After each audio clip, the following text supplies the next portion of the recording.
On behalf of the Saltzman Institute of War and Peace Studies, welcome to the Saltzman Forum, the event in which we try to address the most salient issues bearing on prospects for international conflict and cooperation. Is the post-Cold War era over? Well, the holiday from great power conflict that lasted for a quarter century after the Berlin Wall opened certainly is. The time when terrorists look like the biggest potential threat to peace probably is. So alignments and behavior by major powers will characterize a post-Cold War world, or dare we consider it a new Cold War. There aren't any more important questions for international security as we approach the third decade of the 21st century. So the Saltzman Forum's happy to bring the questions into focus today with two panels of experts on Russian and Chinese policy and politics.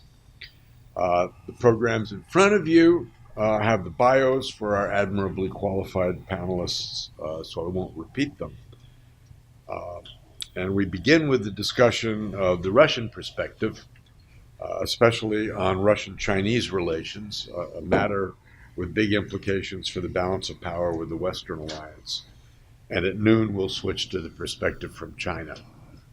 Our introduction to the first comes from Peter Clement, a man who spent a lifetime of national service and current time at Columbia analyzing Russian security policy.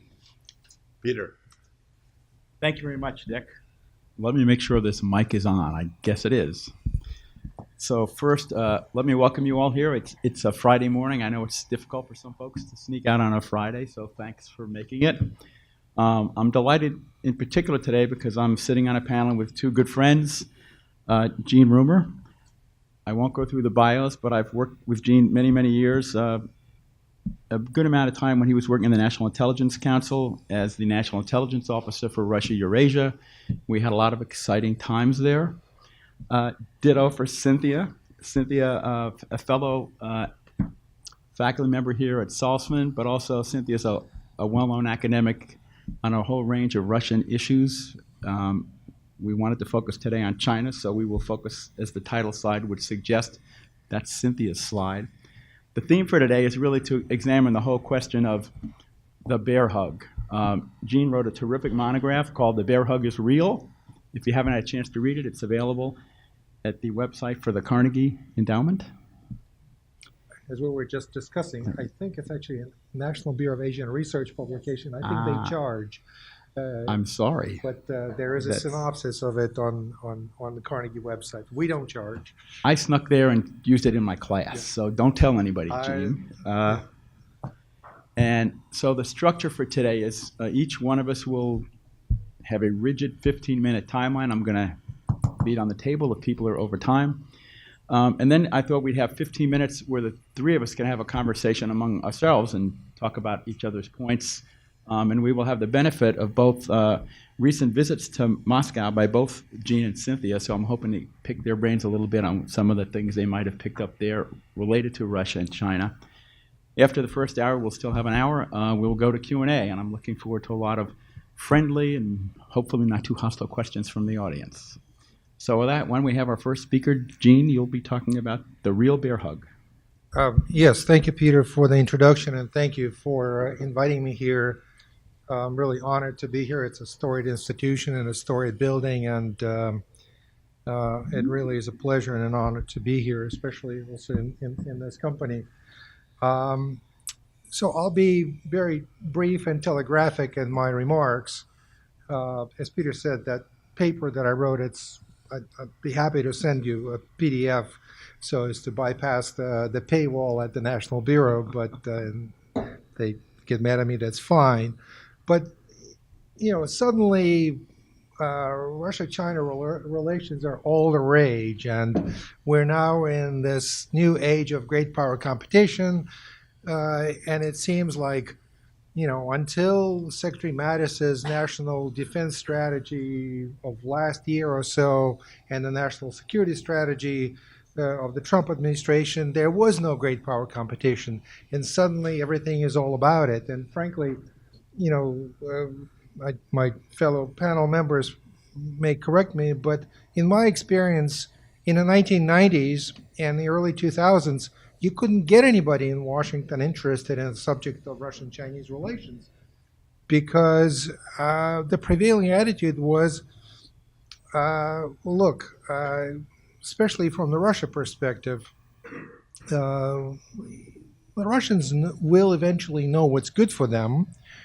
They know that the West is not the source of threats to them, challenges to their political system, and China is. And this British Australian academic by the name of Bobo Law, you may have seen his works on the subject, wrote some very influential stuff where he argued that basically the friction, the break between Russia and China really is inevitable, and the rapprochement that began with Gorbachev's visit in 1989 and then all through the 1990s, picked up by Yeltsin and so on, that eventually that's going to come crashing. And my principal point is that really that relationship, that partnership, strategic partnership, albeit not an alliance, is something very real.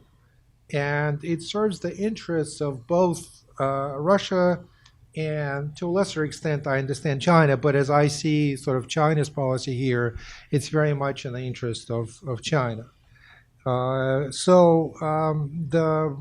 This argument that Russians will come to their senses and understand and they'll turn west as opposed to building a partnership with China, that to me, I think, was driven by a profound misunderstanding of the drivers of Russian policy, what makes Russian foreign policy tick.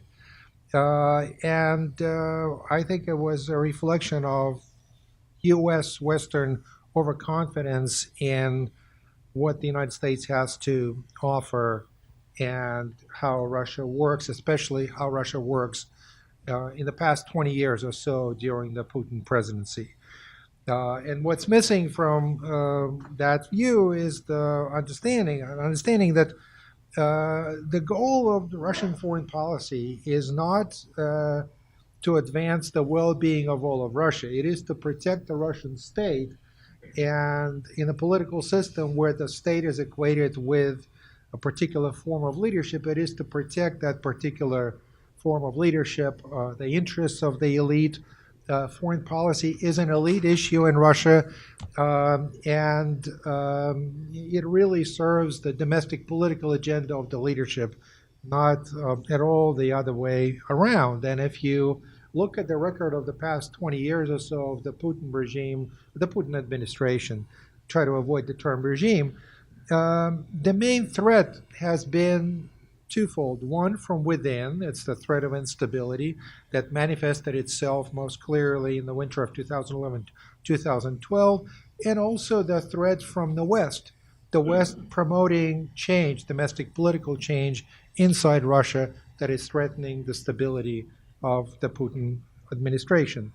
And I have used it shamelessly any number of times, but there's a wonderful quote from an article by the foreign minister, Sergei Lavrov, in the leading Russian foreign affairs journal, it's called Russia and Global Affairs, in which he writes that really the West is the source of, historically, the source of danger to Russia, to the Russian soul, to the existence of the Russian state, not the East, not the Mongols. He writes in that article,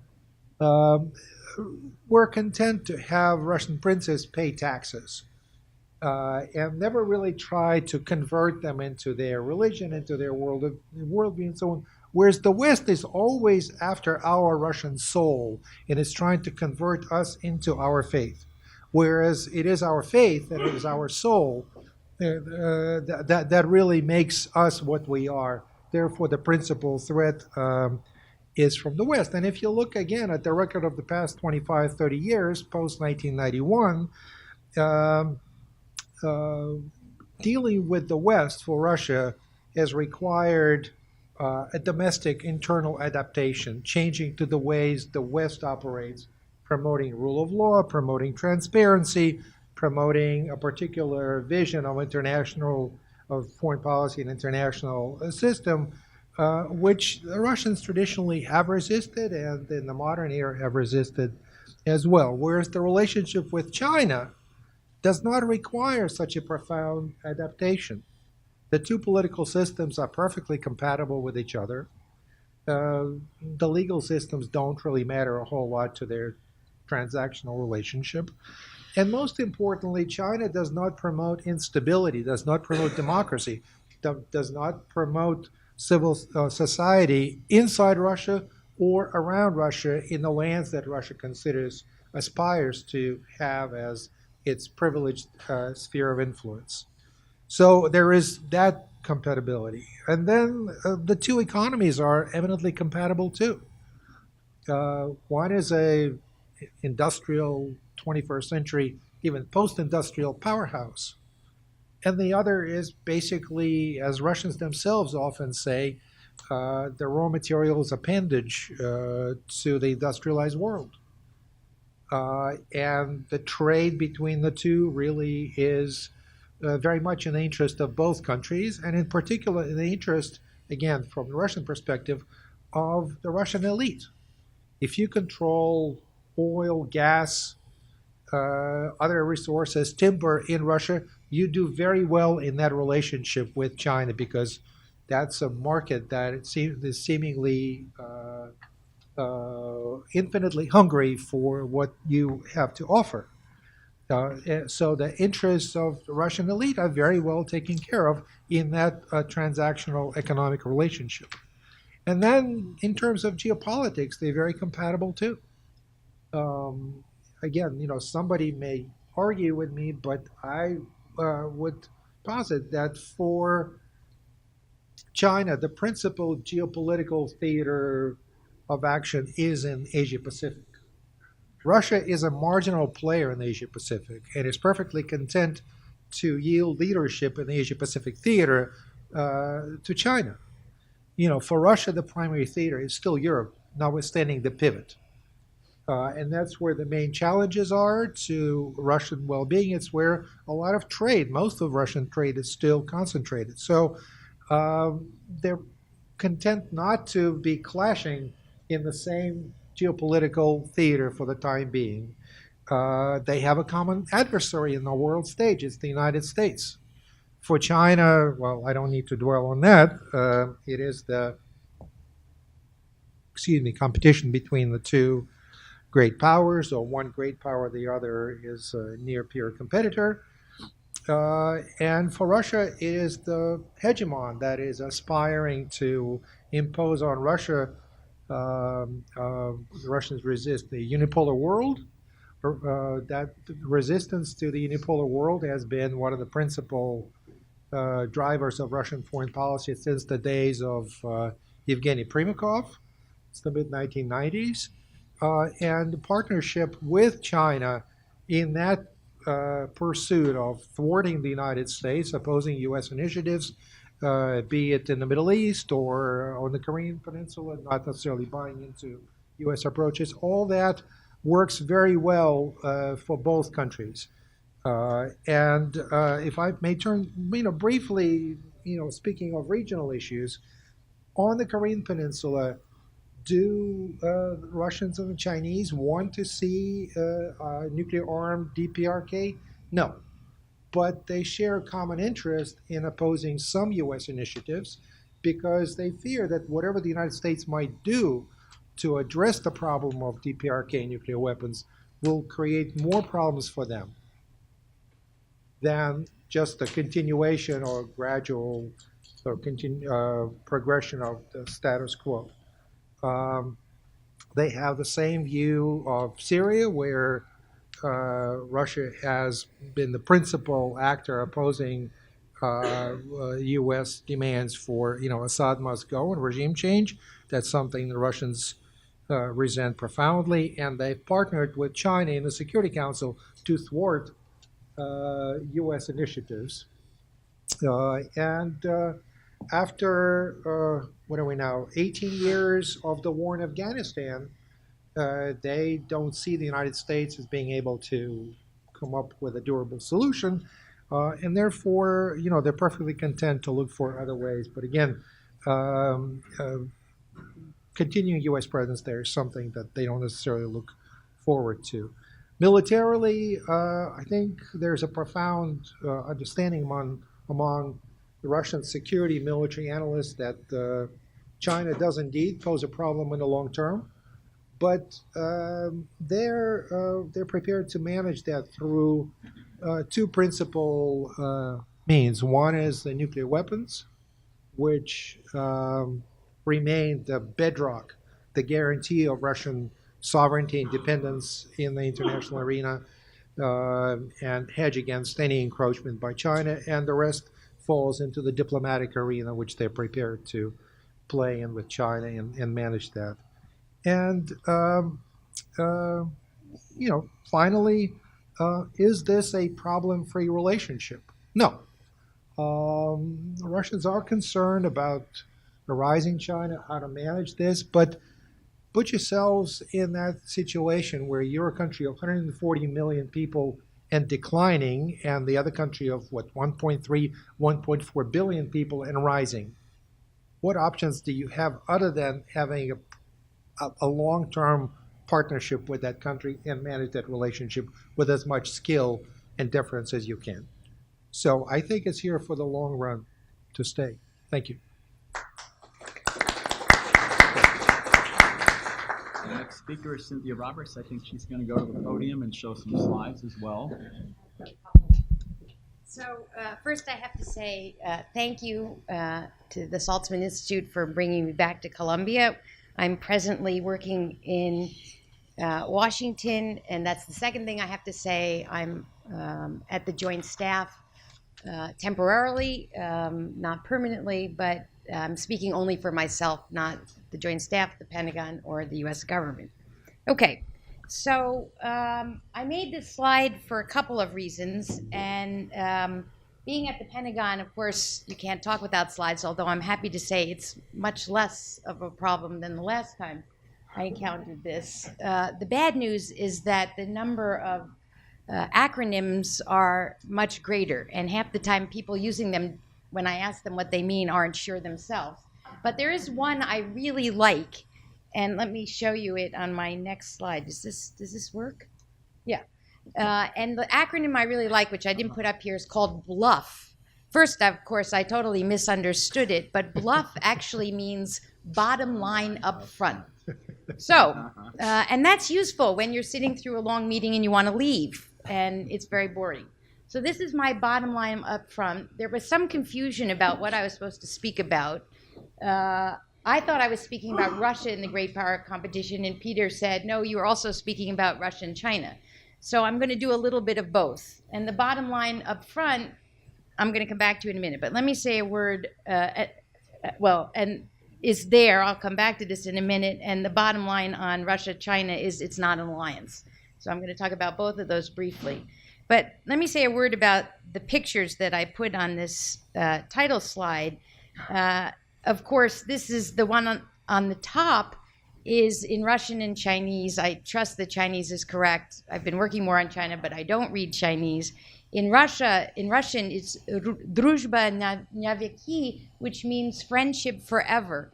And I was very surprised to note when I was in Moscow a few weeks ago on my own work, not official business, but they tolerated me going. There was more of this than I'd ever seen in my lifetime, certainly, and that wasn't in the period of the height of Soviet Russian cooperation. So I went into a bookstore, and there were plakati, posters, and mugs. So I bought a mug, and I brought it back to the Pentagon with exactly that saying on it.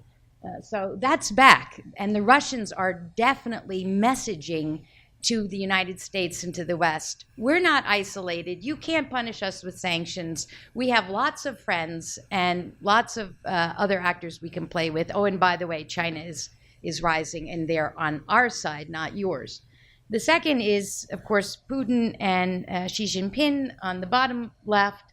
On this occasion, they're in the Great Hall of the People in June of 2018, and Xi is gushing. President Putin is the leader of a great country who's influential around the world. He's my best, my most intimate friend. And also that China and Russia resolutely support each other's core interests, which is an important factor, although not entirely true. And then he gets this award, he's wearing it around his neck from Xi. But I couldn't resist putting, because it seems important to me, the bottom. I've recently published a book on the BRICS, Brazil, Russia, India, China, financial statecraft. And so I'm always interested in their interactions. But most importantly, and this also goes back to Primakov, the Russia-India-China link, which is what started the BRICS. They just enlarged it for a variety of reasons I won't go into here. But it's important to note that that Putin has good relations with both China and India, something that not every country has managed to do. And I think that's partly because Putin understands that Russia needs to hedge. And if we look at power, the rise of great powers, it's quite possible that after 2050, it will be India supplanting China as the dominant power. I myself can't think in terms greater than 20-year increments, but when I look at the economics, and I've projected a lot of this, there are a lot of charts in my book you can look at yourself, that's important. And Putin said in this meeting with Prime Minister Narendra Modi, who's in that photo, in May of 2018, when they were in Sochi. Actually, that's not where the photo was taken, but that's what he said. He said, "We have a special privileged strategic partnership." So when Russia talks about both China and India, it's always special, it's always privileged, it's a partnership. But as I will discuss briefly at the end, I don't think it meets the tests, and the tests we have as a social scientist or as an international relations person, of an alliance.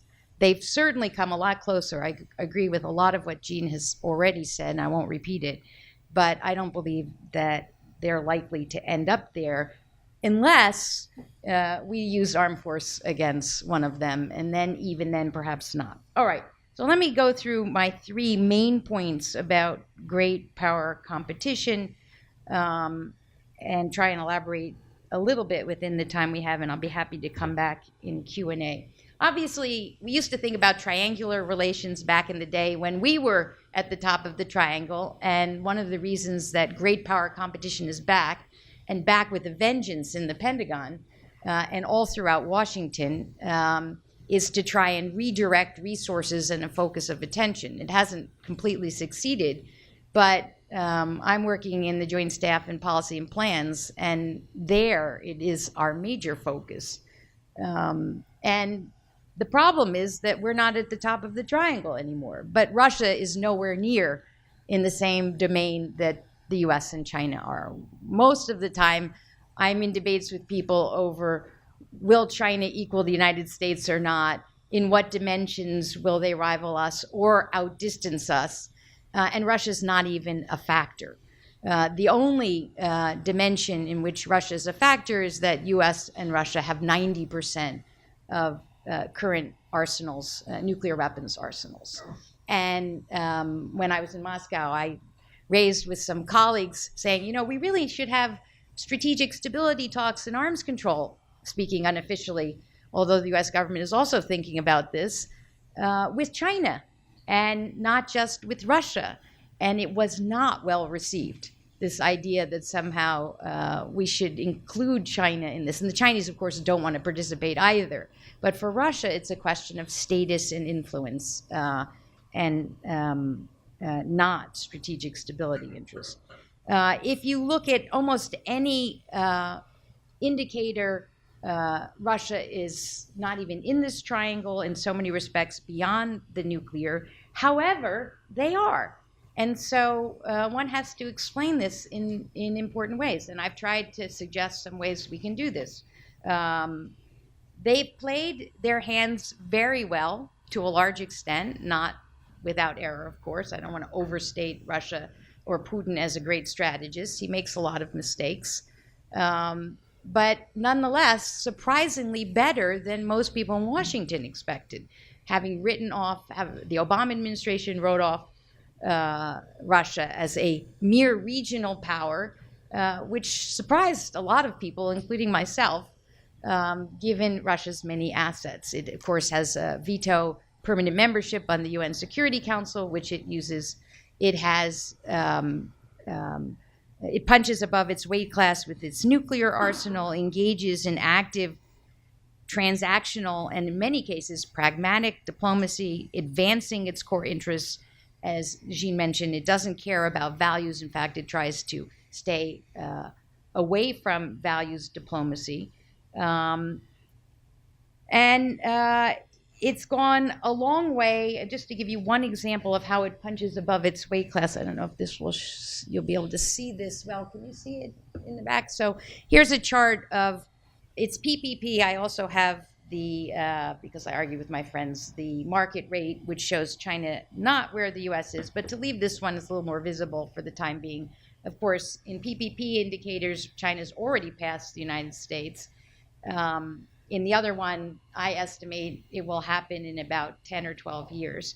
But it's the bottom group that I want to show you. And here's an example where Russia, in measuring in PPP, is still in the top 10 world economies, basically with our allies, Germany, United Kingdom, France, and others. And yet, when you look at how Russia mobilizes its resources, not only President Trump, but a lot of us would be much happier if our European NATO allies performed the way Russia did in terms of mobilizing its capabilities. With that level of GDP, so this is just one indicator, Russia has been able to mobilize a lot of hard power, including a new generation of nuclear weapons. I'm not going to, with Dick Garwin sitting in the audience, I'm not going to discuss these in great detail, although I have a nice slide of them. But hard power, it's reformed its military, it deploys in Syria, it has combat experience, which is something that, 5 minutes already?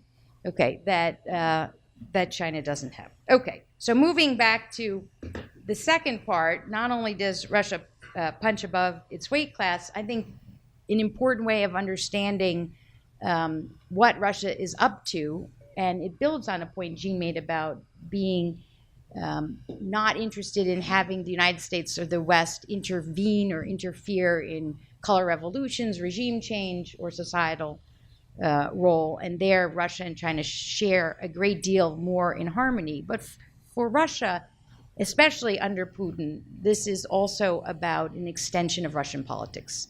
And I think we really need to look at even this relationship with China in that domain and not just as a geopolitical question.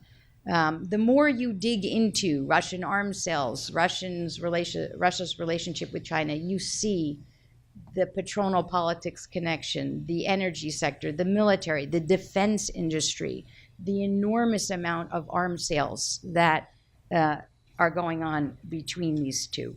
So this is, I think, a crucial question that needs much closer scrutiny. But one of the most interesting points that I'll highlight is two. One is that the Russians apparently did, or reportedly did, a study trying to decide, should we sell the Chinese our near best equipment? If we do that, in the long run, there could be damage to doing that. And as someone who worked on Russia and Germany in 1941, I remember well how the German asset, the Russian wheat and other things they sold to Germany was used against them when the Germans attacked in 1941. Russia should be careful not to do the same thing if they risk a future war with China. Nonetheless, they've sold the S-35s, the S-400 anti-aircraft defenses. They've sold, of course, a lot of Kilo submarines and a host of other equipment. And apparently the study they did showed that it's now becoming a two-way street because of the advance of Chinese technology. And they fear in the next 10 years, not so much that China will use it against them, although that is a long-term fear, but that the Chinese won't be interested anymore. And there's an incentive to make the sales now. And I think domestic interest pushes that in the direction. All right. However, in the long game, will Russia be able to even be in this triangle? And this is an open question, but it brings me back to that slide with Modi. I think the Russians understand, to some extent, the way we do in the United States, that we need to have more of a multipolar set of allies and friends and partners around the world, so the United States is not doing this itself. Unlike Jean, I think the unipolar era already ended, and the United States needs to work harder with its allies and partners, and we're trying to pivot to do that, but it's not easy. But look at Russia's relationship with India. Look at I was at a conference of Russia's relations with Japan. It seems that Putin has been playing Abe. Well, maybe we'll give you 2 islands, maybe we won't. We're not going to do this. But the Japanese really want to engage Russia, in large part, as a hedge against China. And Putin knows he can keep that in his pocket. So for Russia to play the long game, it won't have the domestic resources to do it. But geopolitically and diplomatically, and still with the UN Security Council, it can try to leverage its connections internationally as the way we would like to do, and how that will work out between the West and Russia, I think, is a big open question. And then finally, beyond the arms sales, why do I think that this is not an alliance? When we look at sort of the test of what is an alliance, and by the way, Russians are pushing this, and they talk about it all the time, they write about it, and say, for example, Putin has talked about not only the privileged strategic partnership, and Lavrov has talked about how Putin said in 2014, Russia and China are natural partners and natural allies, which has deepened since the Ukraine crisis. And some foreign policy experts in Russia refer to the relationship as a de facto alliance. Again, I don't think it meets our Glenn Snyder, to take one example of a test of alliances, as a formal association of states for the use or non-use of military force in specified circumstances against outside their own membership. It's clearly not there. It doesn't even meet, I think, looser definitions as bilateral or multilateral agreements to provide some element of security to the signatories. And if you peel the onion a little bit more and you look carefully at the exercises, and I'll just end with this, I think you'll see, let's see if I can get there. That's the nuclear stuff. We can come back to it. So the most recent one, which caused a lot of attention, in 2018, the exercise called Vostok, the East, which China participated in. In fact, I have a better slide with the numbers. The Chinese sent about 3,000 soldiers, a lot of vehicles, to the Eastern Military District in Russia. The Russian numbers, I think, are greatly exaggerated. This would amount to, as I noted, about a third of the Russian armed forces. There didn't seem to be that many Russian troops in this exercise. But the messaging was clear. Look how much closer we're getting. I didn't see any evidence, and this is as a private scholar, not in the government, I didn't see any evidence of interoperability, of jointness to the level one would have to create an alliance or move in that direction. The Russians are definitely having more exercises, cooperating at a deeper level with the Chinese. There's no question that's true, and also the arms sales and military technical cooperation. But there's a precedent for those kinds of relationship in history without alliances, and they're careful not to go all the way. And I think the Chinese are, interested in having all the Russian technology they can get and reverse engineer. And now they don't even need to reverse engineer it because they're building equivalent and soon better technology. But most of all, what the Chinese want from the Russians is experience. the combat experience that the Russians have that the Chinese totally lack. And I haven't seen that the Russians are sharing their most innermost secrets on this score. And if they do, then we should really worry. And I think that's a good place to end. Thank you very much. First, thank you all again for being here. I'm going to use a disclaimer that I don't normally use, but I really, really did retire from the CIA. Everything I'm about to say is completely unclassified, and these views are solely my own, which is kind of fun to say because I never was always totally able to say that in various settings. I'm going to start with a long quote. It's about a paragraph from Vladimir Putin. Quote, "Russia's main goal in international politics is to preserve the balance of forces and interests in the international arena. As you know, from time to time we are confronted with new threats, with what we believe are dangerous new concepts, such as alleged humanitarian interventions in the internal affairs of other states. We face such threats as international terrorism and such problems as religious extremism and separatism. In this context, China is one of Russia's key partners in dealing with these problems and eliminating their possible negative consequences." Why am I reading this quote? Does anybody know when it was made?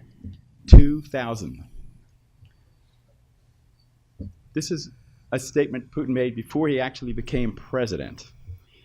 So I cite this because my argument is already way back then, I think Putin understood the changing dynamics in the world and that this relationship with China was pretty significant, particularly when people like Primakov and others were touting this concept of the multipolar world. For that world to work for Russia, that means you really need to work very closely with China, who has this shared interest in dealing with the Americans. The other thing I'd say, just for context, when Putin made that statement, it was the year 2000, and sometimes people forget that in the year 1999, the US and NATO bombed the city of Belgrade for 50 days. One of the things they accidentally hit during that bombing thing was the Chinese embassy. So if you're wondering why there might have been a little simpatico sentiment there between the two states, that might have contributed to that feeling. First slide. So these are our two best friends. Some people have called it a bromance. I love the quote that was used in here about what Xi had to say about Putin. Putin has said similar things about a great little evening meal they had together, and they toasted shots of vodka and what really good buddies they were. Big bowls of caviar. Yes. So, I mean, there's something to this. There's no question. They have met more than 25 times, which I think is more than any other leaders in the world have met with one another. So there's some reality to this. My main 2 points today are to discuss, one, how energy is a really critical part of the Russian thinking in this relationship with China. And two, I do want to highlight that there are still some Russians, and I think both of my predecessors here have commented, there are some Russians who are just a little uneasy with all this. And in an interesting article just last year by a senior Russian academic sinologist, he was very, very explicit about that. And I really want to spend most of my time on that because I thought it was a very intriguing article. So one of the most recent data points that really struck me is after the annexation of Crimea back in March 2014, by April, Putin was busy meeting with the Chinese. And on a trip to Beijing, Putin met with Xi. He signed a major energy deal. This was a 30-year deal worth about $400 billion. And again, I know we can debate how much of that is actually happening, but for me, sometimes the symbolism is almost as important as the reality. There are always complicated negotiations, as we know, between the Russians and the Chinese, a fair amount of haggling about the actual final price. But the fact is, this thing is underway.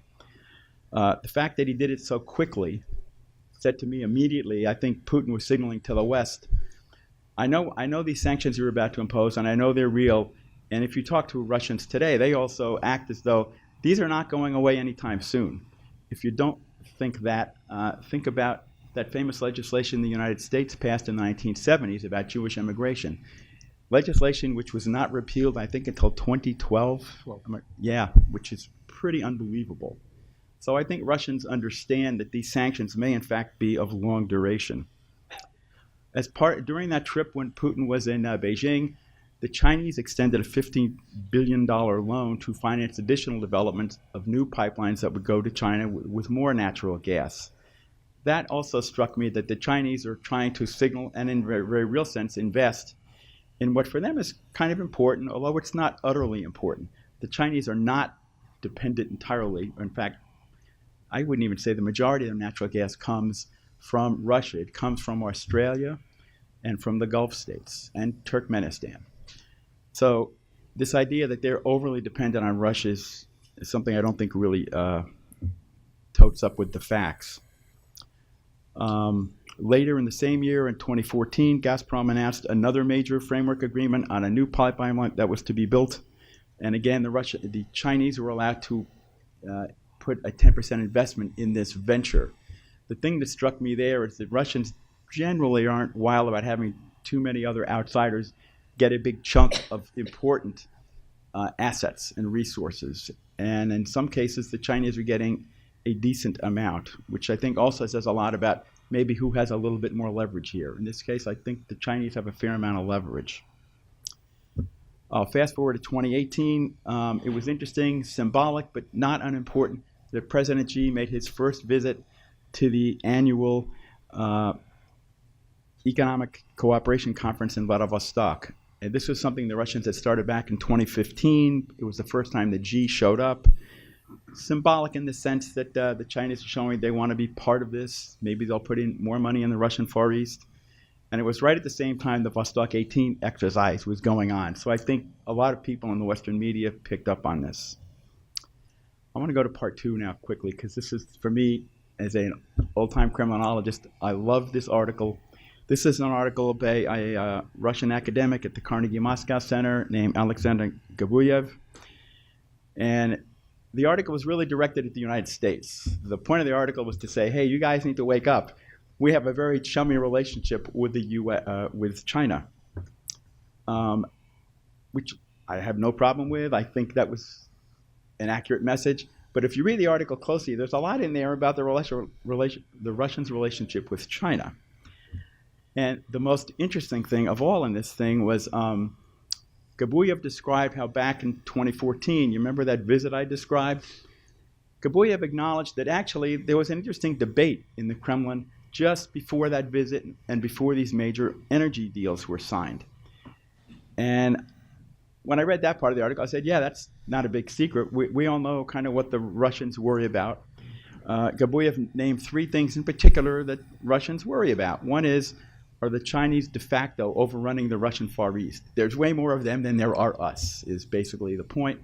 If you look at the numbers, the total population of the two Chinese provinces that border the Russian Far East, it's 63 million. The number of Russians who live in the Russian Far East is 6.3 million. So if you're a non-expert and somebody throws those numbers at you and you go, oh my gosh, the hordes are over there on the other side of the border. And that's not really what's going on. Actually, I had an opportunity to talk to a student here who's from one of those provinces, and she sort of laughed and said, well, you know, Professor, most people who live in my neighborhood up there, they want to go south. They want to go to Shanghai. It's a lot warmer down there, by the way, and it's just kind of more fun. They're not dying to get up there and move in and take over the Russian Far East. But that said, for some Russians, there's this, I would call it an urban legend. And my favorite, I can remember back in the 1990s, Alexander Lebedev, who ran as vice president with Yeltsin, he was one of these big, the hordes are coming people, and he was very overt about it. So it's sort of something that's out there. And the fact that Gabuyev mentioned that, hey, this is one of the three things that we worry about.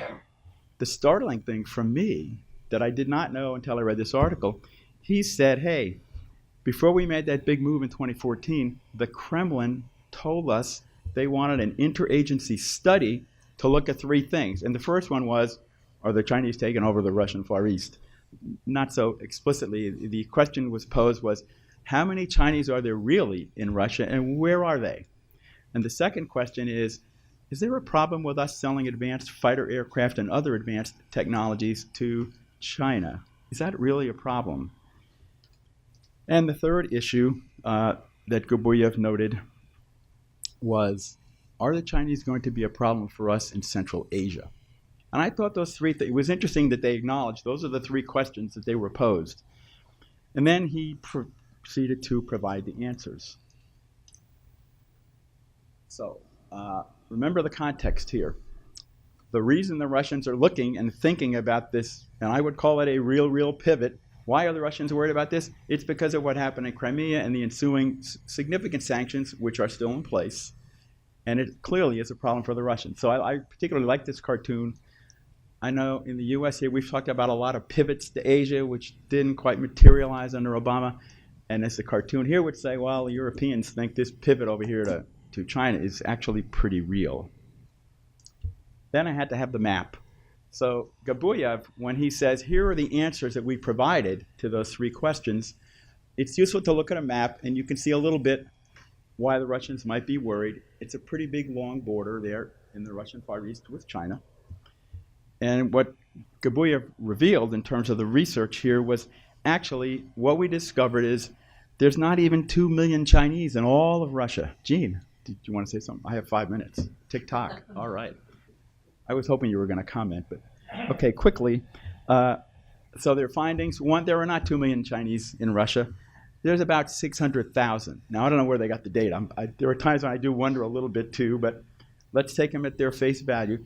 And he says, of the 600,000, over half of them are where? They're in European Russia, the place where it's a little more fun to be, perhaps. So that was the one answer. Second answer was, and Cynthia already hit this point, on the issue of worrying about the sales of advanced technologies, the argument they came up with was fascinating. Hey, these guys are getting so good that they may not want our stuff much longer. We better sell more. So I was struck here that the answer was almost counterintuitive. There isn't a problem. The problem is we might lose this market, so we better make some money while we can.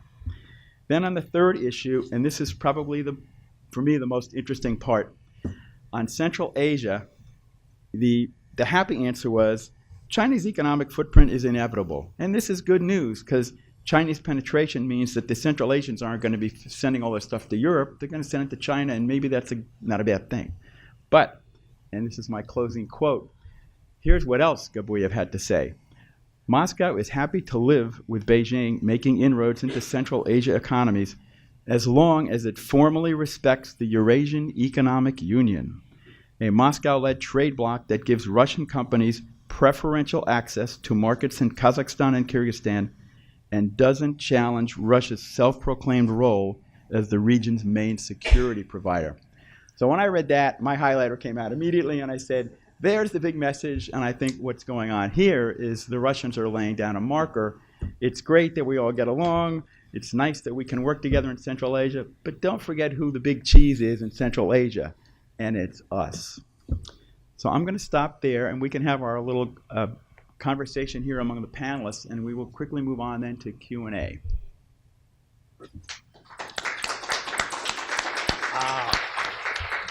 I had one slide I didn't show. I'm a big believer in having a little levity. I love this cartoon. It's a meme, and you see Putin and Xi on Putin's, probably Putin's horse. But notice what the signs say. Chinese Ural, Chinese Siberia. So for those who are a little worried about where the Chinese are going, I thought this was an appropriate end to my comments. I'll stop there.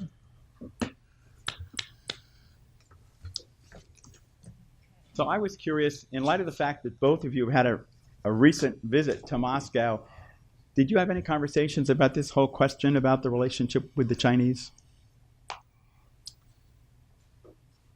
Go ahead. Yes.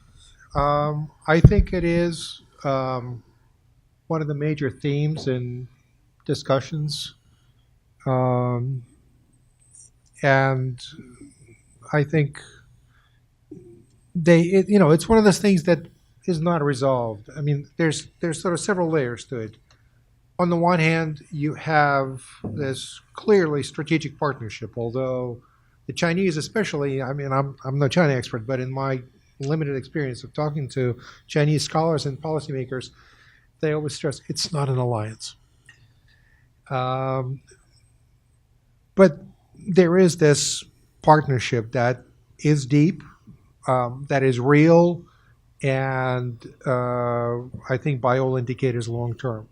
And there is this undercurrent that we all have referred to uh, of unease about it to some extent and questions about how do we manage this relationship. I think, questions about what to sell, what kind of technology, military technology to sell to the Chinese, that goes back to the 1990s or 2000s. You could have those conversations, and I did have them in Moscow back then. More recently, and I think the kind of driving, one of the new drivers in this relationship is the transition to this thing called 5G, which I don't really understand. All I know is that my Netflix is going to work better. But basically, I think they feel that they're squeezed between a rock and a hard place because they will have to choose between the two dominant systems, and each has its own far-reaching implications. So there is a conversation clearly underway. Before, as we prepared for this conversation, I shared some articles recently that I think really resonated in the Russian conversation. Again, it's a relatively small circle. It's an elite conversation by the publisher of Nezavisimaya Gazeta. For those of you who read Russian independent newspaper, his name is Konstantin Rimchukov. He's one of the very prominent public intellectuals in Russia, and who clearly has the license to speak more freely about Russian foreign policy.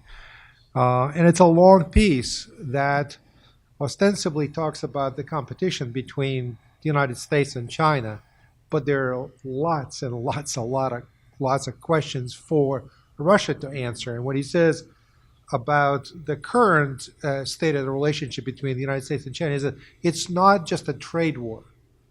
It's a competition for the top of the world. And clearly this has far-reaching implications for where, whose side Russia's going to be on. My reading of the tea leaves is that they are, in effect, making that choice, not necessarily consciously, but through a series of intermediate steps, partial solutions, to side with China. And I don't know. I don't know if anybody is in a position to answer this question of whether this change is reversible or irreversible. A country, even though Russia is only 140 million people in only 9 time zones now, but for a country of that size, I think nothing is final. There are always choices to be made down the road. So I think it's one of the great unanswered questions. But You Mike? Oh, yes. can you hear me now? Is that okay? Closer. I'm used to projecting, but I guess not teaching this semester. Okay, so a couple of differences to liven this up a bit. I agree that the China-Russia relationship goes way back. It's had its ups and downs, and certainly since Ukraine, it's been the case that Russia's been more incentivized to go toward China. But I don't think this was their first choice. My sense was looking at their geopolitical thinking, leaving aside the domestic incentives, in the period, say, up till 2008, that they imagined themselves being a major player in multiple vectors. In the West, especially with Europe, they had a lot of inroads. The EU's eternal inability to unify and get things right gave Putin many opportunities to deal with Berlusconi separately, to deal with the French, to have the special partnership with Germany, and all of this blew up. And so the only vector, and of course the US-Russia relationship blew up after Ukraine. So that left them with not their first choice, which was only the Far East, only China. I don't think that was their first choice at all. But they've made the best of it, and I think Putin is hedging, hence the long-standing relationship with India is one that he continues to cultivate. And even tantalizing relationship with Japan, which is, in my view, going nowhere, but could go somewhere in the future. So I'm not convinced that they're on this bandwagon with China forever. They do not want, in my view, to replace American hegemony and American unipolarity with Chinese hegemony, regardless of the fact they share the same broader sense of autocratic values. The mistrust, the cultural differences are still there. So I don't buy that this is permanent. It's going to be long term because the Russians realize, as Peter mentioned, that sanctions are now in law. Whatever President Trump wanted to do before, and I certainly don't understand it, is not going to be possible. It would be an achievement if we could even have arms control with the Russians and some sort of normal relationship. So that's my first point. The second point is an example of that is in Central Asia. When I was looking at the financial side of this, the Chinese and financial statecraft with not just the Russians, but the Indians and other BRICS countries, Putin was issuing order after order to the economics ministry and the finance ministry saying, we need to have the ruble be the dominant currency in Central Asia. We can't be just the dominant security player. We have to be the dominant economic player. And this was before Russia realized that the train had already left the station, that China was going to eat their clock, that there was no way that a country now 10 times or 8 times, depending on which indicators you use, larger than Russia was going to accommodate Russian interests in finance and monetary policy. That's gone. And he, finally they came back to him and said, sorry, Vladimir Vladimirovich or Mr. President, we can't do this. This plan is just not going to work. And then I think they've made the best of a poor situation. So I don't see this as being in Russia's first choice.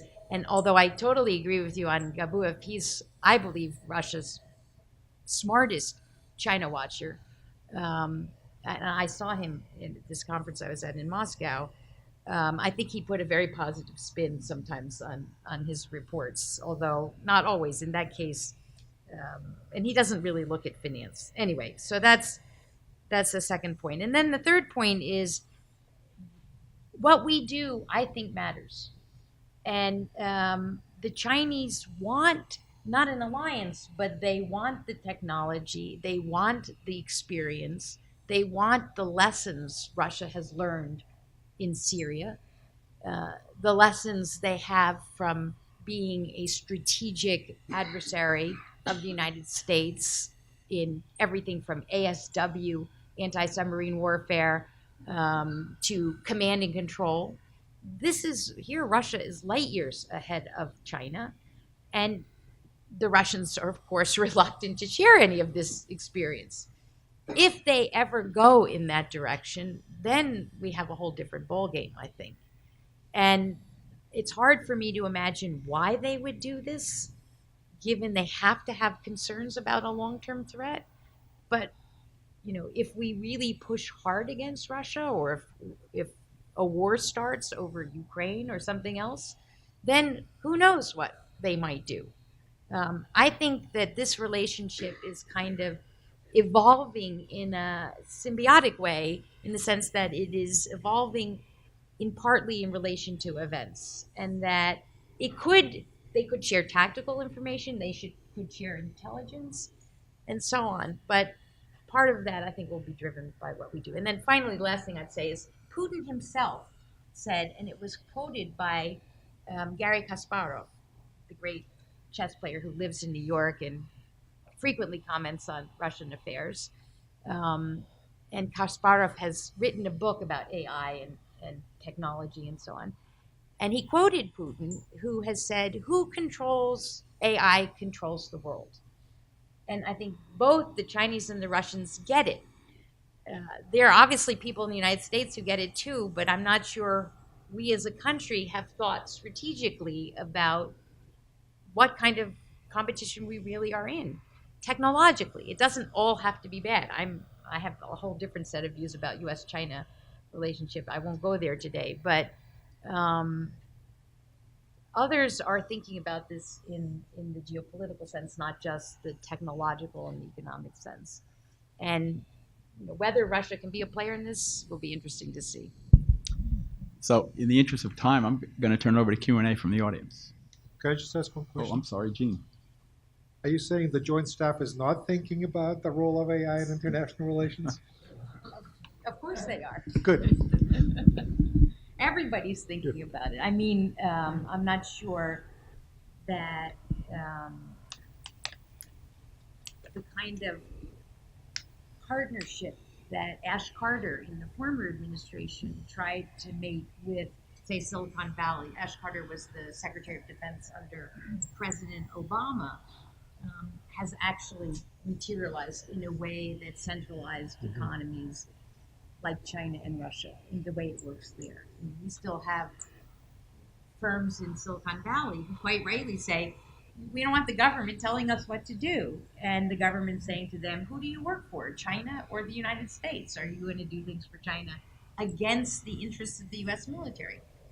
These are natural tensions in a country where we respect our private sector. And I think we should respect our private sector. But the world is changing, and that raises questions that have yet to be answered. Okay, any questions? In the front here? Hi, I'm Dick Garwin. I was in China for 3 days, in Beijing a couple weeks ago. I haven't been to Russia very much recently. Relations are not good, as you may have noticed. I work in arms control and military technology. So what I learned a lot from these speakers and the discussion.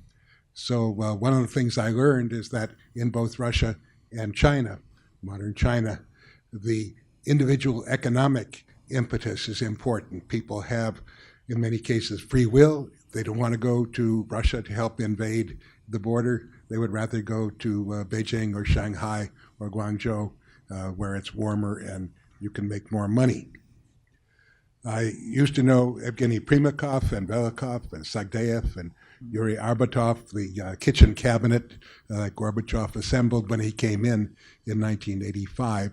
And I'd just like to call out the influence, such as it is, of scholars in this area with an anecdote. Long after Jim Schlesinger was Secretary of Defense during the Carter administration, he eventually went to Russia for the first time, maybe the Soviet Union, I forget. And he was supposed to be here for an evening session in the room at the east end of this floor, but because of weather, he couldn't make it, so he was on the telephone. And he commented that he was astonished to find in visiting Russia that they were a third world country with missiles. Well, where had he been all of those decades, both when he was in government service and out? So what we need to do is not only to think about this, but to make sure that decision makers in our government and other governments are aware of what goes on. This is a very difficult aspect of education. Thank you for the elucidation. Thank you. Well, Gene? we can only say that the intelligence community informs but does not make policy. And if policymakers don't want to hear certain things, you can't force them. If I can, I want to share an anecdote because it tracks with a point you just made here. In the early 80s, when I was at the agency, there was a raging debate because the agency was headed by someone named Bill Casey, who knew who the enemy was, and it was the Soviets, and they were big, bad, and evil, and they were going to be a big, big threat. And then I believe, well, I shouldn't name names, somebody very senior in the building went on a trip to the Soviet Union, and he said what you just said. He said, oh my God, they don't even have good toilet paper. This place it's unbelievable. It's like a third world country, he said. And he was shocked at what he saw. And suddenly, all that economic analysis we were producing suddenly had a little more resonance because people said, gee, maybe it's not as big and bad as we think. Although on the military and security side, that was really the thing that people cared about the most, and it drove the day. And we had our big debates about just how big a threat Russia, the Soviet Union was. And one of our biggest debates was, is Gorbachev for real? And I was in the middle of this debate, and the so-called moderates among us were arguing, Gorbachev has such a big set of problems. All of this stuff about leaving Afghanistan, it's for real. The 500,000 man cut in December of '88, it's for real. And the hardliners will say, well, you guys, don't you understand the concept of peredushka? What's really going on here, look at the defense spending, because the high year of defense spending in the Soviet Union was 1988. Now, of course, we didn't have an answer for that. How do you explain, if Gorbachev's really serious about fixing this place, trying to work on the economy and perestroika, how can they keep spending all this money? So frequently that was the point that won the debate among some of us. But although as time went on and the place really started to crumble, it was pretty clear it really didn't matter. Those numbers, even if they were real, that really wasn't the issue anymore. Can I follow on that? Of course, do you still have Cynthia. more to say? No, I'm going to stop. So, two things. One, what we learned, of course, was the military-industrial complex really mattered in the Soviet Union. And even Gorbachev couldn't get his head around that budget or control it because they controlled him. Now, the difference is, and I was trying to track down some of the numbers on corruption in the current period, which is much worse than it ever was, of course, in the Soviet Union. Now, it apparently is the case that the criminals are embezzling and stealing upwards of $77 billion or 5 trillion rubles in defense contract. Now, the current year's defense order is 22 billion. If they're stealing 77 billion, or that's all that's come out, they're probably stealing more. So this is a huge problem, but the incentives for the military-industrial complex, I think, have evolved for personal gain, not just for the great power of the Soviet Union. And the second thing is, I can't resist to have the great scientist, Dr. Garwin, in the audience. If you were in China, could you just say a word about sort of your sense of arms control, given the new Russian missiles that Putin loves to talk about on TV? Can you do the math? He says to us, it'll take 10 minutes, and so on and so forth. And the Chinese saying, we don't want to count our missiles. We don't want to participate in strategic stability talks. So please, if you can take a few minutes and share your thoughts from your trip or your ideas on the Russian side, we would certainly welcome them. I was first in China in 1974 for a month with my late wife, and the Chinese published a book in 2014 about my then 40 years of travels to China. But I was on a destroyer, a Chinese-built destroyer in 1974 in the harbor of Shanghai, and it was perfectly clear, not then, but when China began to grow at 10% per year for more than 20 years. So you just do the math, and there's only a couple percent of old China left. So China has a very great advantage of modern people, modern facilities, and then they have the advantage of momentum, having created all of this recently. So which even Russia doesn't have. Russia has, dedicated smart scientists who have done a lot with very little. But China has very smart people too, and they work together. Both autocrats, they can direct to some extent the investments which we are unable to do over here.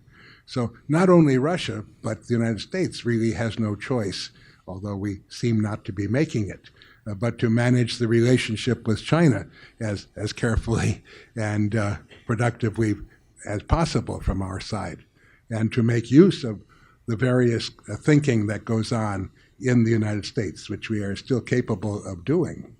So yes, I've been working with the National Academy of Sciences on arms control talks with the Russians since 1980, with the Chinese since 1988. And we still have productive discussions in these track 2 discussions with the Chinese, but the ones with Russia are pretty much in abeyance. And I wish it were different. It would help in both cases. You don't want to have a first use of nuclear weapons by anybody because the second use is very unpredictable. It depends on individuals who may not be informed, depends on the ability to intervene, which is unpracticed. I participated in a book in 1985, I think, on, let's see, what was it? Nuclear crisis, management of nuclear crises. Better to avoid the nuclear crisis. Thank you. Can I just jump in? If I ahead. apologize for And it. then I will take you But next. I think we need to be very careful writing off Russia. Since 2008, when we thought, what are they going to do? Go to war? Well, yeah, they did go to war. And it was an easy win for them, relatively speaking, in Georgia. But they actually sent a message, a big message with relatively little. And since then, corruption or not, but they have carried out very extensive reforms of their military establishment. They have acquired capabilities that, frankly, we thought they weren't able to acquire. They demonstrated that they can deploy these capabilities as they did in Syria. And they have a number of these sort of pockets of excellence that they can mobilize in pursuit of their objectives, be it to intervene in U.S. elections or to project power around the periphery of the Russian Federation. But they can do, I think, Cynthia, you said, they can do a lot with a little, and they have done that. So we wrote off Russia in the 1990s. Books, articles written about the Russian military at the time were, the end of the Russian military, the tombstone, Chechnya, the tombstone of the Russian military. In 2000, 2001, 2002, there were articles written about Russia. Russia is dead. Remember the demographic crisis, all that stuff. So, no, it's not part of G7 or G8 anymore. And it does have a GDP that's only 1/10 of ours, but it can still do a lot. And if our recent experience says anything, is that even a country that is under fairly severe sanctions regime that we've been able to impose, even a country with just a fraction, a third world country with nuclear weapons, changing that country's behavior on the world stage is virtually an impossible task. I'll shut up here, sorry. No, I totally agree with that. Let me get our next questioner here. Yeah, sorry, I'll shut up here. How do you see the relationship developing between China and Russia in reference to the Arctic? Recently, China, and I'm paraphrasing this, referred to the Arctic as the Polar Belt and Road. Do you see them cooperating or becoming competitors? I didn't hear the question. The Arctic, Russia and China. Anybody want to volunteer here? Well, I think it's one of those things that they're going to manage.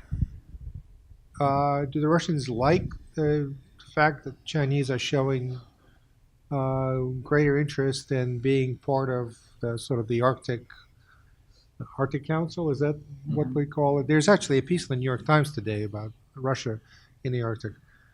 But I don't see this as an issue that they cannot manage for the foreseeable future. I don't think, in general, we tend to think of solutions as kind of systemic solutions. They think of solutions as, let's fix this for now and we'll deal with the next problem when it comes along. I think this is a boon for the Russians in the sense that they have more icebreakers than anyone else. The United States can barely get one or two out. Again, it hasn't been our priority. It has been theirs. Global warming advantages them.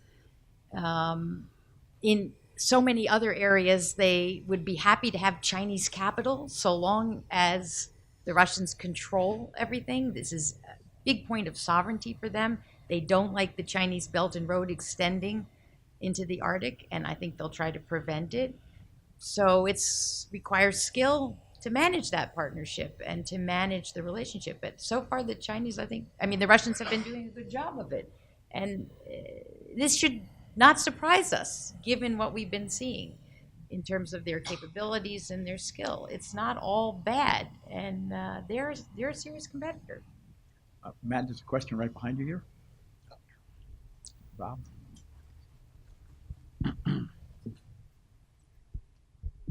Thank you. My name is Seçkin Köstem. I'm an assistant professor in Turkey and a visiting scholar at the Herman Institute here. A specific question to Professor Roberts, two in fact.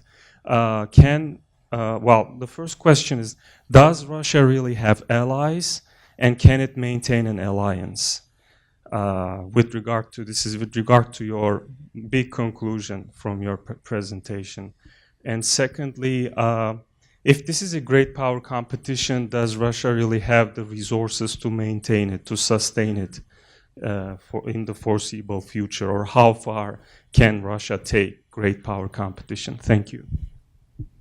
So I'll answer briefly because I touched on these already, and that second one is a huge question, of course.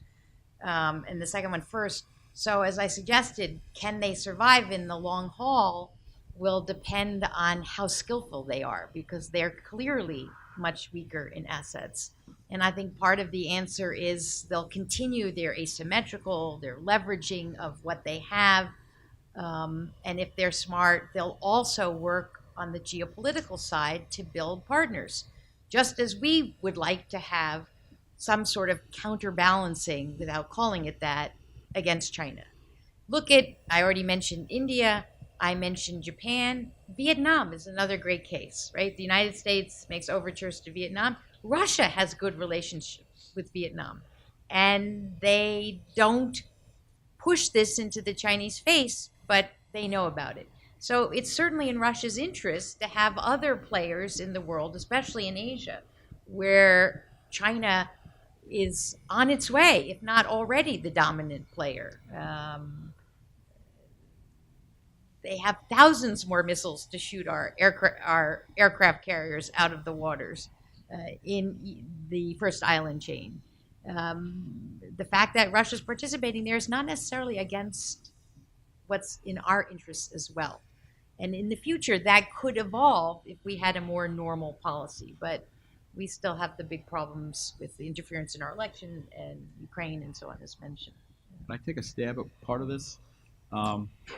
We haven't said anything about the Middle East, but I'm struck, that's an area that I try to look at closely. Your question about does Russia have allies? No, I didn't answer that part, but it's... Is that okay? I jump in here? Yeah, no, go ahead. They sort of have allies. I wouldn't call them allies. What strikes me, though, in the Middle East is, in part because there's a little bit of a vacuum on the U.S. side, I'm amazed. If you look back 5 or 6 years now, Russia is the interlocutor that somehow can be the broker, and it's not the U.S. The Russians have relations with the Turks. They have relations with the Egyptians, with the Iraqis, with the Iranians, and now the Saudis and the Israelis. It's like this used to be the role that the U.S. played. Now what we see, and the other thing striking, in almost all those relationships, there's an arms sales component in most of those states, including Turkey, which is now the source of a big debate about, are they going to get the F-35s or are they going to get the S-400s? But the fact that the Russians are even in that position right now strikes me as a pretty interesting tour de force diplomatically. They've positioned themselves to have all these relationships, even at the same time that they've intervened in Syria, with all the neighboring states who really are not thrilled about what happened in Syria, but now they're actually talking. And I would include Jordan in this too. So they've managed to do a lot with a little, if I can say that. The Syrian intervention has been a relatively low-cost opportunity, I call it, because they've had a chance to get battlefield experience, test a whole new generation of weapons. They're going to have some economic stakes in Syria, I think, in terms of a required payment for all this, although I don't know But that they're not Syria can do it. allies. So, I wouldn't call them allies. But That's they're not their- allies. Yeah. I mean, what is an ally? I'm not even sure. Belarus, which they may they're- take over one day. But China also doesn't have allies. So they're engaged both in more flexible partnerships. I only raise the alliance issue because this is a question that is often discussed, and the Russians are pushing it. we're moving toward alliance with China. And I think we need to be careful that we do our analysis systematically in the U.S. Who said it? Russia has two allies, its army and its navy. Yes, it was the czars. Bob Jervis? Professor Jervis? We'll get you a mic here. Central Asia, and it's interesting, this was one of the questions raised by that article. Straightforward history and geopolitics would predict there'll be problems. Now, the generalization may not hold, but just from the basic map and basic population and growth disparities. So I wonder if any of you could talk a little more about the Russian fears of Chinese penetration and whether you think the Russians think the arrangement where Russia takes primacy in the security arrangements, but the dominant economic ties to China, whether that's really stable over the long run, and whether that's acceptable, going back to what Jean was saying, whether that's acceptable not from a Russian national interest, but the interests of powerful players within Russia.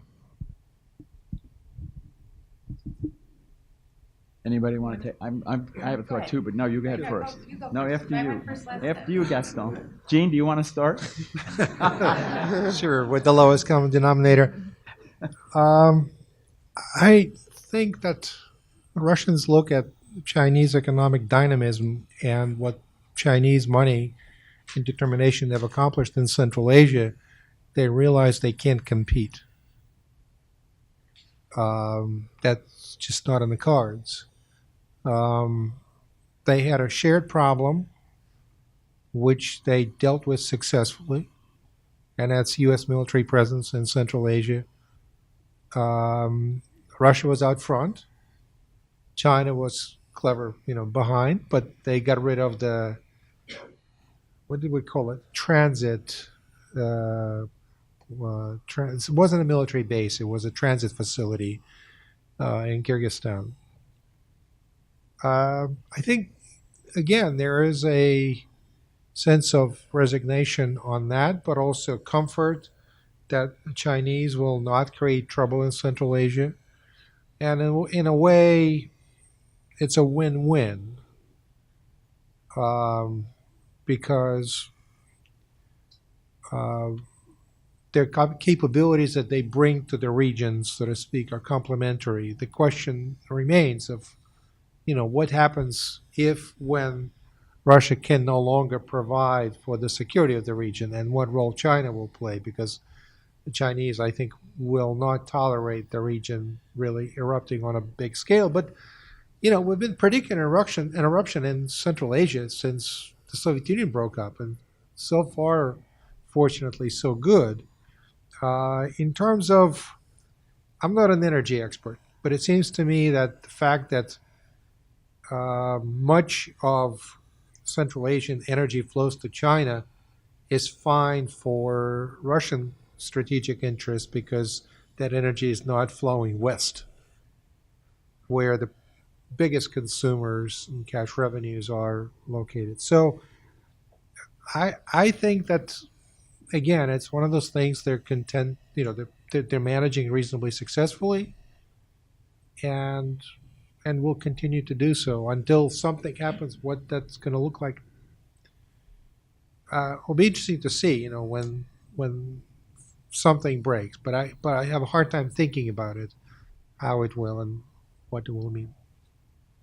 Yeah, I agree mostly with that. I think the Chinese care a lot about stability and they care about economic penetration. And this is becoming a renminbi zone, just like a lot of the rest of Asia.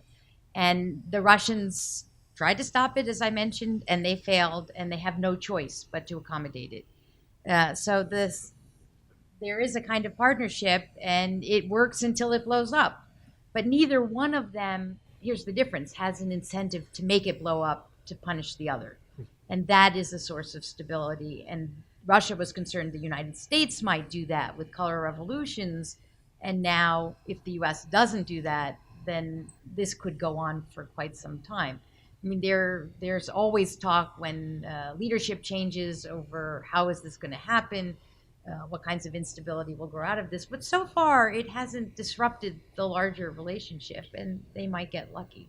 I think a lot will depend on how much, over the longer run, Russia's prepared to accommodate China, and that's the very big question. Just a couple of footnotes I'd add on this. I was struck when she announced or unveiled the Belt and Road Initiative as it was going westward toward Russia. The place where he announced it was Astana.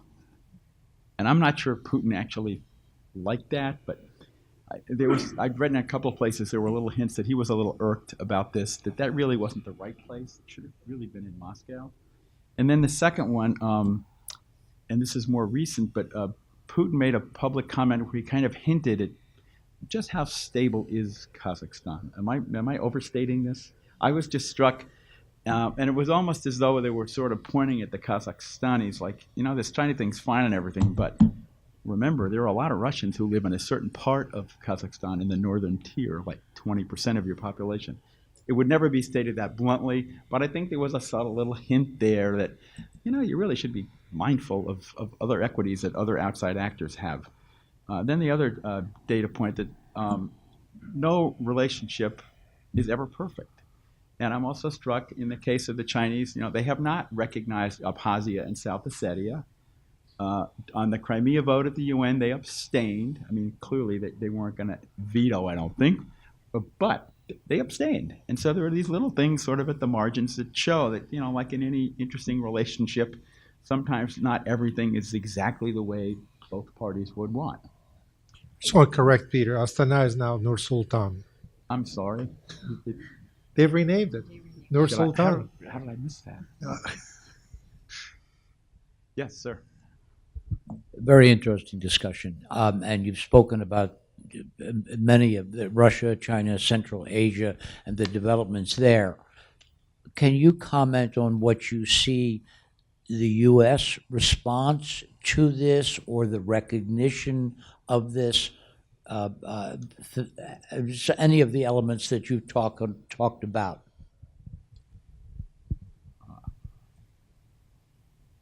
I'm going to defer to my geostrategic Pentagon expert. So I think in Washington we're seeing a sea change.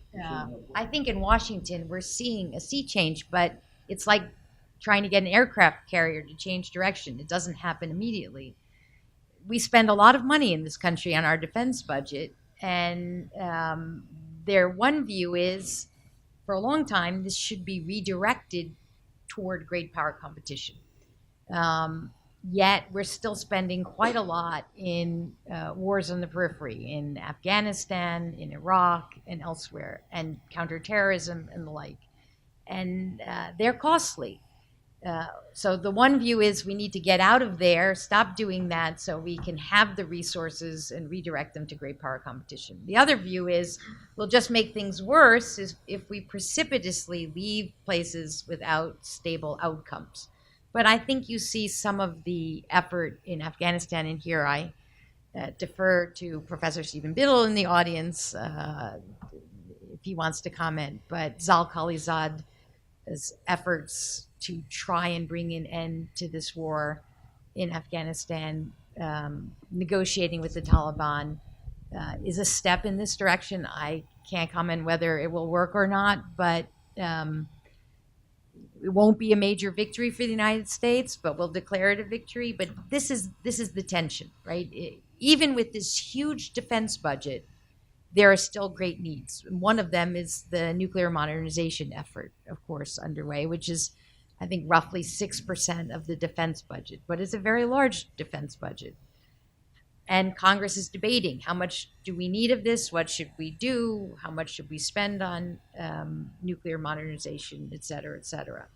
But that's part of the larger question if you're going to invest in great power competition. And then the diplomacy. What kind of great power competition can we have in terms of a diplomacy where our policy toward Russia is principally driven by domestic politics?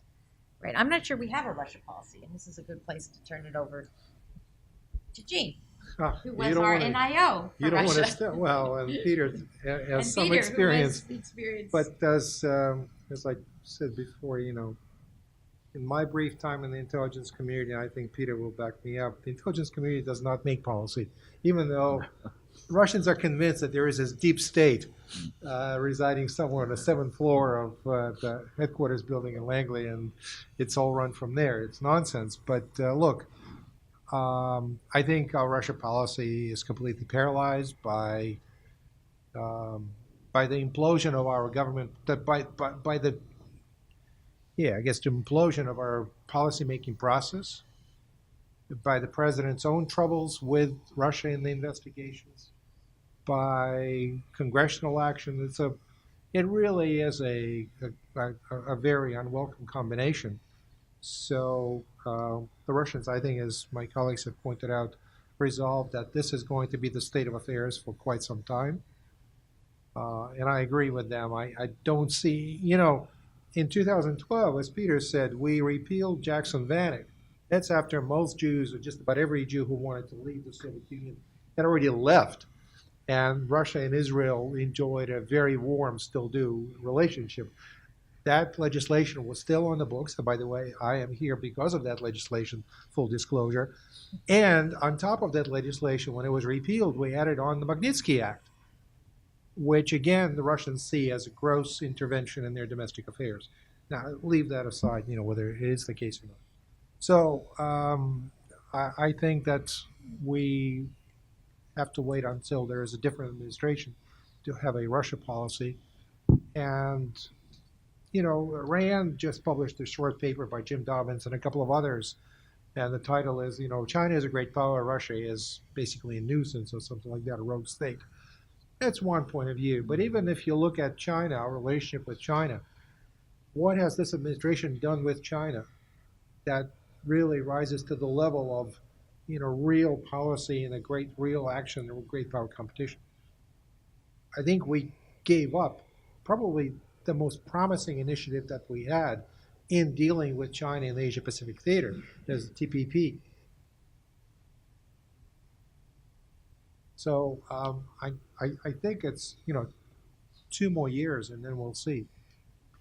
So if you want to say something, Peter. If I could add a quick footnote to that, I was at a presentation at the Council on Foreign Relations, and it was Angela Stent was talking about her new book on U.S.-Russia relations, and somebody in the audience said, "So what would you do? What should U.S. policy be?" And to a person, Alex Cooley, Steve Sestanovich, and Angela Stent all said, "How can you have a policy when you don't know what it is you want?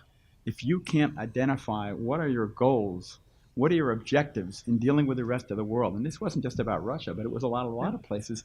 If you can't have an articulated vision of what your strategic vision is about your role in the world and the relations you want to have with people in that world, how can you have a policy toward Russia? And to me, it just exactly, and I'd say the same a little bit on China. We're so domestically focused right now. To talk about Russia politically in Washington is like politically toxic, because you get sucked in immediately into this 2016 election problem. And it's just hard to see how are we going to get by this until somebody, I don't know, we'll see in 2020. But if Trump's reelected,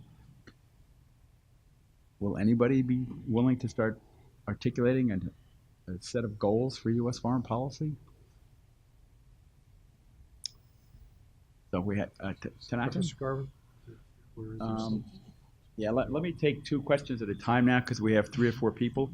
So, Professor Garv? So I'd like to endorse Eugene Rumer's comment about security threats not depending particularly on the relative magnitude of the budgets. So I was involved in 1985 in testifying about the sudden doubling of our perception of the Soviet military budget. And didn't mean they had more materiel, more people. It just was costing them twice as much. And yet it was represented as a great threat to the United States. Now, I gave a talk 2 years ago, May 1st, on security challenges of 2017 and beyond. And the principal one was cyber threat. And it doesn't take much money to pose a cyber threat. You don't even have to be a nation to pose a cyber threat that would bring the United States to its knees. So that's what we need to worry about. And our goal, positive goal, should be peaceful commercial competition, in my opinion, mostly with China. Russia doesn't pose much of a problem there, and playing by the rules. So that's a big enough goal for one. Tanatin, and then Idris, yes. Hi, my name is Tintin Japaridze. I'm a student at the Harriman Institute. So the word sovereignty was used, and also the fifth domain, the cyber domain. Since Russia is increasingly adopting the Chinese internet model, I was wondering what your thoughts were about whether or not there should be any cyber borders. So basically, territorial borders that will extend to the cyberspace, because there are obviously pros and cons. It's not all black and or white. So I wanted to hear your thoughts about this. Thank you. Yeah. So let me go back. Idris, Matt, if you could bring them, mic back. Hi, my name is Idris Rafar, and I'm MPA student here at SIPA. I have a question with regard to the significance of Russia and China relationship with regard to the UN, mainly the Security Council. Do you see that this relationship will make the UN less effective? And a related question is, on the work that's already been done in Afghanistan, Iraq, Middle East, mainly by the US and its allies, would this relationship undermine that work that's already been done there? Thank you. Can you repeat the second question again, Idris? I'm sorry. The second question was that the work that is already being done by the US and its allies in Afghanistan, Iraq, Libya, and also some development that's happening in Syria, will this relationship of China-Russia undermine that work? Who wants Okay. to go first here? Cynthia, Jean? Okay, briefly on cyber, the big part of this is Russia and China obviously want to be rule makers, especially China. And sometimes we agree on things. I constantly argue with people who say China or Russia or both is out to destroy the rule-based order, that one should differentiate among which orders we're talking about. For Russia, the Euro-Atlantic order is something they would love to blow up because they're not a part of it. China wants to be the dominant power, especially in Asia, so that's a problem. In security, they're not members of our alliances, so why should they have a stake in that? We should differentiate. On the other hand, if you look at parts of Bretton Woods, the IMF, they participate in Basel rules. If you look at financial statecraft, they disclose. They're generally constructive participants. So we have to be careful about this. We don't want to blow everything up. On the internet and cyber, it's a problem, obviously, because Chinese internet is something we don't like. It works for China, but obviously people in China who prefer open, liberal, democratic approach would prefer not to have to use VPNs or constantly fight against the Chinese control. Russia has not had this up till now, and as I understand, the Russians are passing laws or debating legislation to go more in the Chinese model, but they haven't done it yet. There's a lot of pushback. A lot of Russians don't want this outcome, and it's going to be hard for them to take away Google and all the things that Russians use. So I'm not sure they'll be as successful in doing it, and the Russians have very strong computer science experts, and maybe they'll come up with counters to that. I certainly hope and would support that, although not as an official government policy. It should be private sector. On the UN, I wrote a piece in 2014, a chapter in a book that dealt with the UN question, and here I stand by what I wrote back then, which is the P5 is an elite group, and they want to keep it that way. And I cited a piece that in turn cited a paper I wrote so I wouldn't have to cite WikiLeaks because I feel uncomfortable citing WikiLeaks.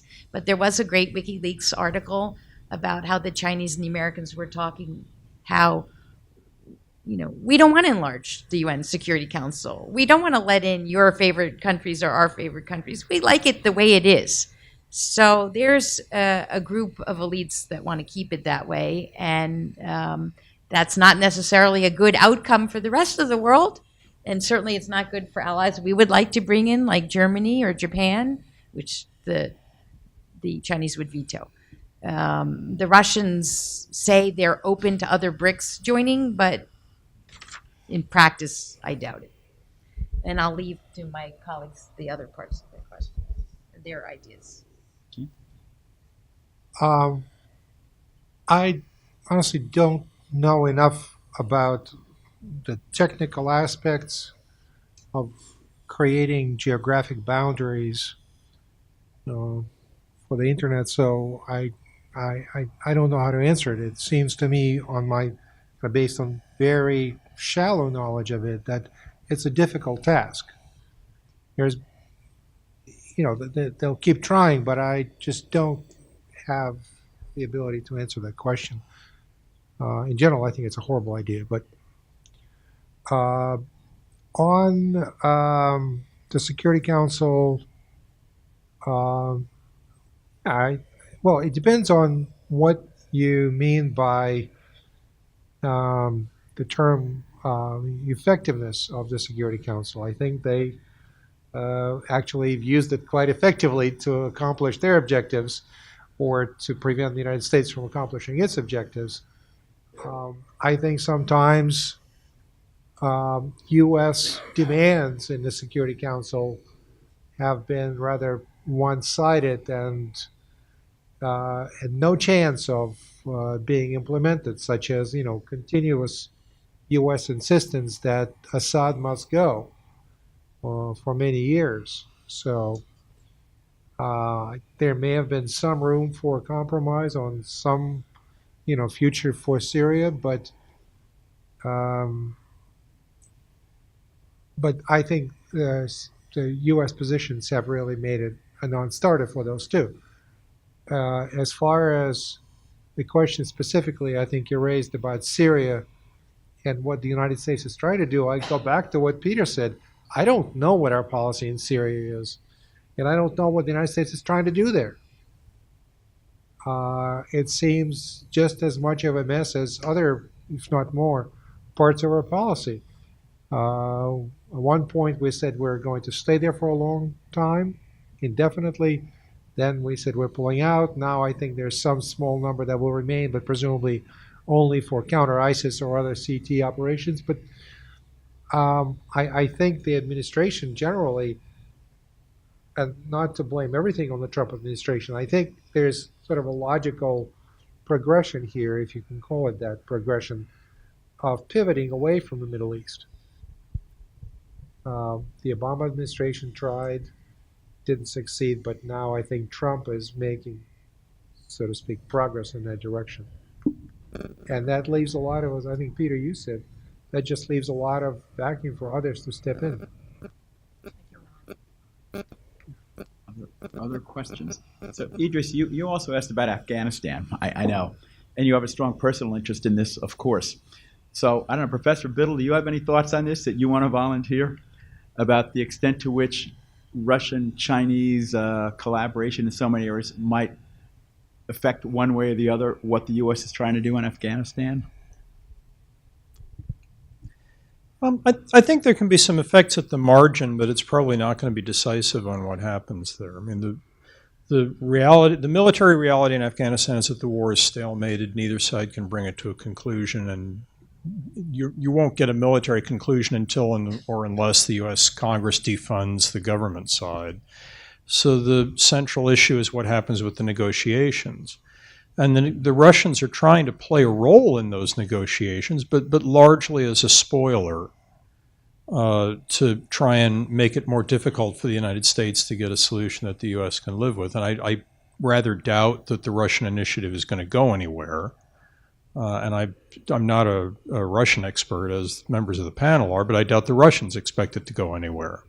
I think this is, stirring the pot more than it is anything more systematic than that. Now, as far as the Chinese are concerned, The most interesting argument I've heard about a plausible Chinese role is as peacekeepers in the aftermath of a settlement.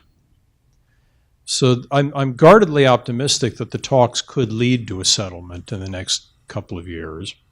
If they do, most people think that enforcement and stabilization afterwards is going to be a pretty important issue. And whereas the U.S. has some leverage over that via the aid flow, there's at least interest, I think, in the U.S. government side in trying to get some third party to enforce the terms of the deal on the ground militarily. And I've heard China floated from time to time as a possible candidate for that role, to the extent that the Chinese are interested. But either way, we're talking about effects on the margin. I doubt that either Russia or China wants to take the risk associated with owning this problem through a major investment of either diplomatic effort, military effort, or money. Yeah, I'd very much agree with that in the sense that the Russians and the Chinese both have the benefit of sort of being, they're on the sidelines watching the U.S. doing the heavy lifting, and we're not doing very well. So why would they want to get in the middle of all this? And also, if I'm reading this correctly, are they not also investing money? They're benefiting somewhat in some of the investments they have in Afghanistan? I've read that. I don't know how accurate it is. The Russians or the Chinese? Both. The Chinese are investing in Afghanistan. The Russians don't have Less that so. much. Chinese have invested in some real estate. They have investments in a number of mining concerns.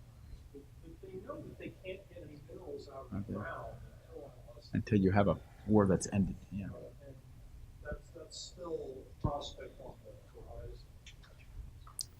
Okay, thank you. So we're just about at the end of our time here. If there's one more question, we'll go. If not, thank you very much for your attendance today. And thanks to my fellow panelists for a great job. Thank you.